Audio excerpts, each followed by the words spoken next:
So many pets are living longer these days, and that's good news, but it also means cancer rates among pets are going up. Yeah, nearly half of all dogs get cancer at some point in their lives, and luckily there's now a facility here in Las Vegas where cutting-edge medicine is being practiced to resolve the deadliest, most complicated veterinary challenges.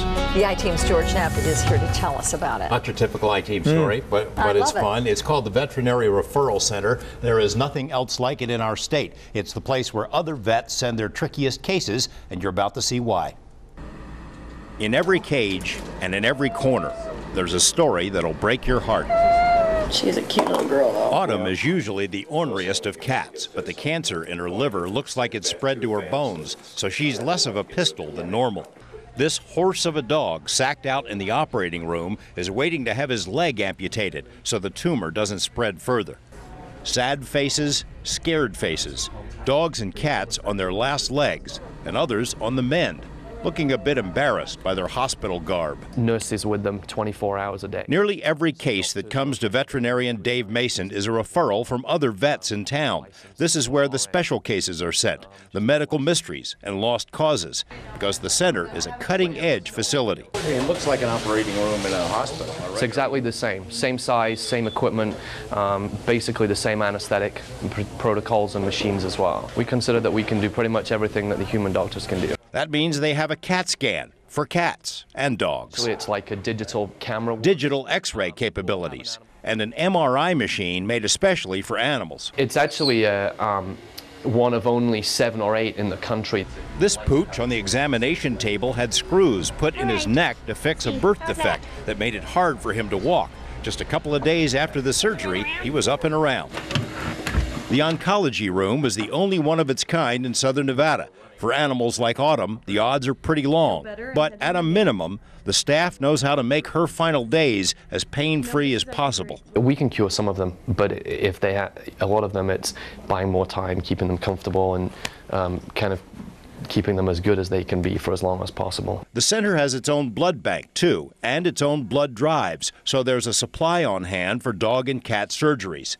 Every day, gut-wrenching stories unfold here, but profound successes as well. I haven't had one day as a veterinarian that I wished I did something different. So most times with people's attraction to their animals and how important they are to them, most people leave here smiling, and we've done a really good job.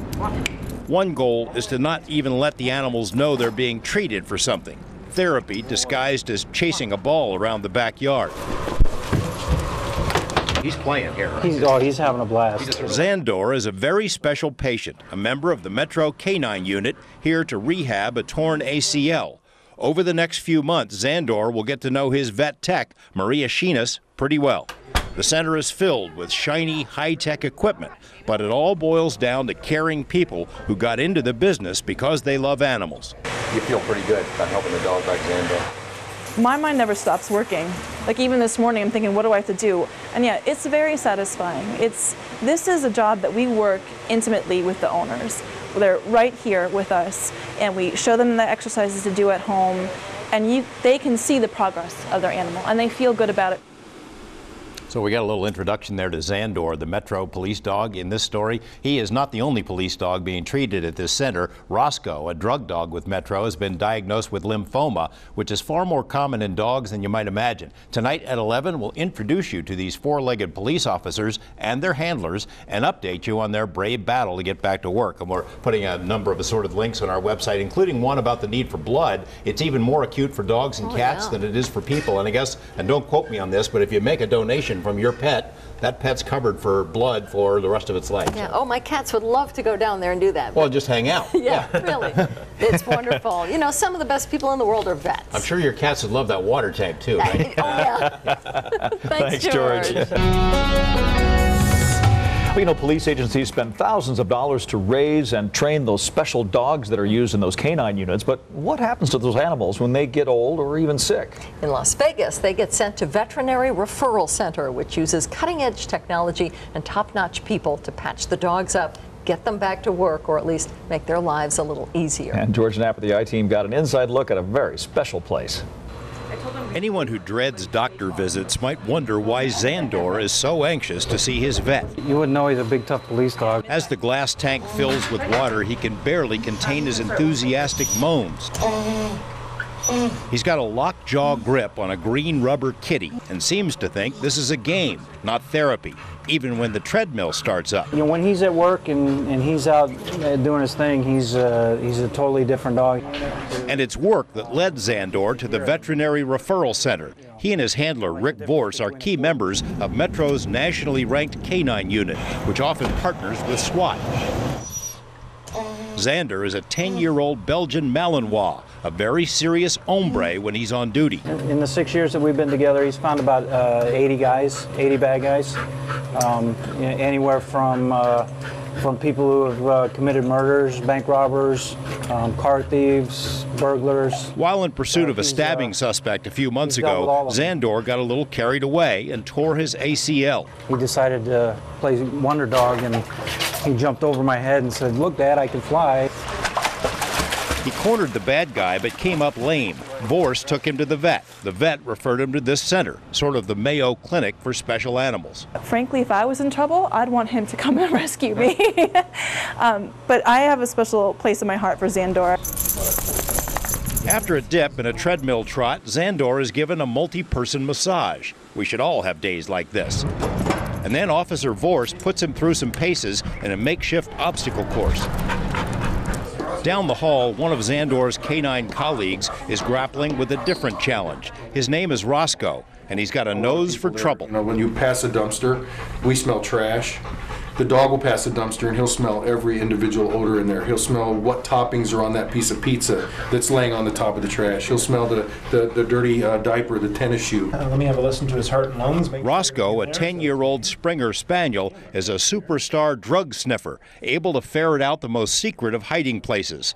Like the other canine officers, Scott Murray lives with his police dogs. He and Rick Vorse spend more time with their canine partners than with their spouses, and they learn to deal with the good and the bad.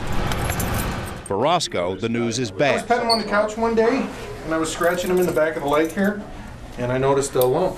The lump was cancer, lymphoma. It is very serious, yep. Veterinarian Andrew Vaughan has been overseeing chemotherapy for Roscoe. The trickiest part for a dog like this one is to make sure the treatment isn't worse than the disease. It's important that Roscoe is able to keep on working, not only for the community, but for himself. Such a big part of their lives is working, and so we try to make sure that they don't lose that component of their lifestyle, because that's what they love doing. That's what they live for. Both Roscoe and Zandor are at an age when some departments retire their dogs, especially dogs that have serious health issues. Scott Murray says there was never a question of getting rid of these two. Roscoe's in a crate in the back. The Vet Referral Center sees a lot of injured police dogs. Some of the treatments and therapies can be very expensive for sure, but the alternative could be more costly. Getting those animals back to work and not having to buy new dogs and retrain them, it's a huge amount of benefit to the town as well. Not to mention that it's great to have these guys around. George Knapp, Channel 8 Eyewitness News. Here's an update on the two police dogs. Zandor is already back at work tracking down suspects. Roscoe is still taking it easy, but his handler says he could be back on the job very soon. The chemotherapy has not affected his ability to sniff out crime. If you'd like more information about the center or about canine cancer, check the links on our website. We also have a link to the center's blood bank operation for pets.